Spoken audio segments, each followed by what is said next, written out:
여러분 안녕하십니까, 진성호입니다. 깊은 밤입니다. 긴급 속보입니다. 드디어 윤석열 검찰이 조국을 소환했습니다. 다시 한번 말씀드리겠습니다. 드디어 검찰이 조국 전 장관을 소환했습니다. 자, 이제 일정을 조율 중입니다. 빠르면 내일 조국은 검찰에 소환될 것으로 보입니다. 이미 검찰은 상당 부분 조국 전 장관의 혐의를 물증까지 확보한 것 같습니다. 이제 그동안 신중에 신중을 거듭한 윤석열이 드디어 결정을 내렸습니다. 조국을 소환 통보했습니다. 이미 통보는 갔습니다. 일정을 조율하고 있습니다. 빠르면 내일, 그러니까 목요일입니다. 목요일 조국은 소환될 것으로 보입니다. 늦어도 금요일까지는 소환한다는 게 윤석열 검찰의 목표입니다. 그러나 알 수는 없습니다. 조국 전 장관 일가가 그동안 보여줬던 초법주의, 법을 우습게 합니다. 이 사람들은. 심심하면 아프다, 다쳤다, 수술 받는다. 검찰 출두에 응하지도 않고 소환조사도 응하지 않고 계속 피해 다녔습니다.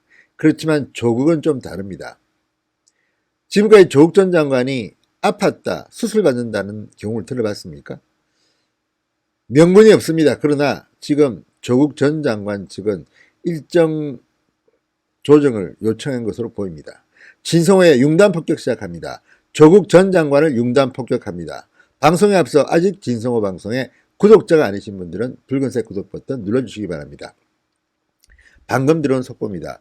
검찰이 조국 전 장관에 대해서 소환을 통보했습니다. 드디어 올 것이 왔습니다. 조국 전 장관은 빠르면 내일, 그러니까 목요일, 늦어도 금요일까지는 피의자로 검찰 조사를 받을 것으로 알려졌습니다. 다시 한번 말씀드립니다. 이제 조국은 피고발인이 아니라 피의자 신분으로 검찰 조사를 받을 것으로 보입니다. 자, 조국 전 장관 측은 검찰의 출석 일정에 대해서 확답은 아직 않은 것으로 보입니다. 지금 현재 상황입니다. 밤 상황입니다. 자, 서울중앙지검 특수 2부, 그러니까 과거 특수 2부죠. 지금은 반부패수사 2부입니다. 고영건 부장검사, 조 전 장관에 대해서 이번 중 조사를 받으라는 통보를 하고 일정 조율에 들어갔다는 것입니다.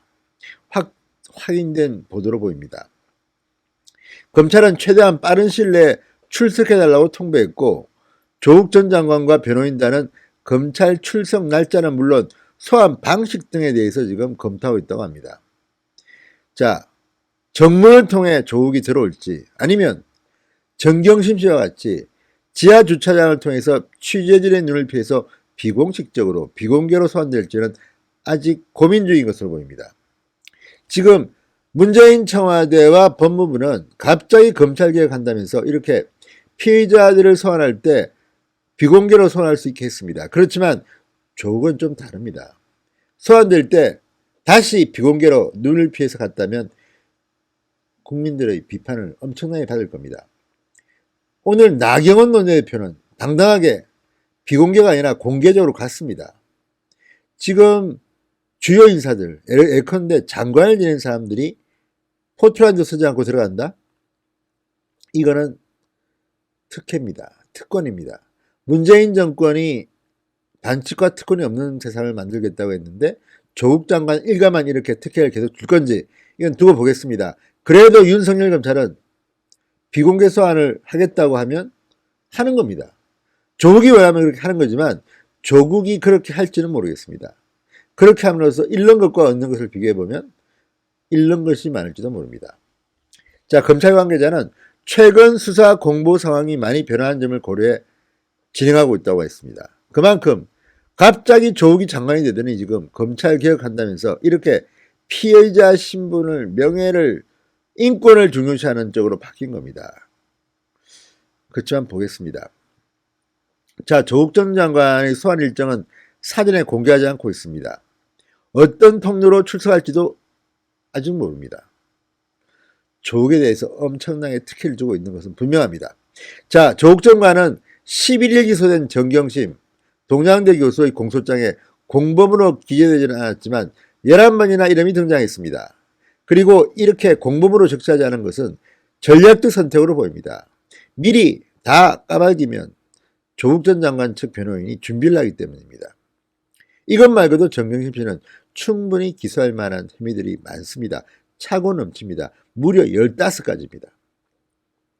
중요한 것은 검찰이 그동안 조국에 대해서만큼은 너무 심할 정도로 신용했는데 드디어 소환 통보를 했다는 그런 팩트가 방금 전해졌습니다. 자, 조국이 내일 출석할까요? 모레 출석할까요? 모르겠습니다. 그렇지만 일단 검찰은 최대한 빨리 검찰에 나와라 이렇게 통보를 했다고 합니다. 방금 들어온 따끈따끈한 속보입니다. 지금 조국은 이제 피해자 신분으로 전환된 것으로 확인됐습니다.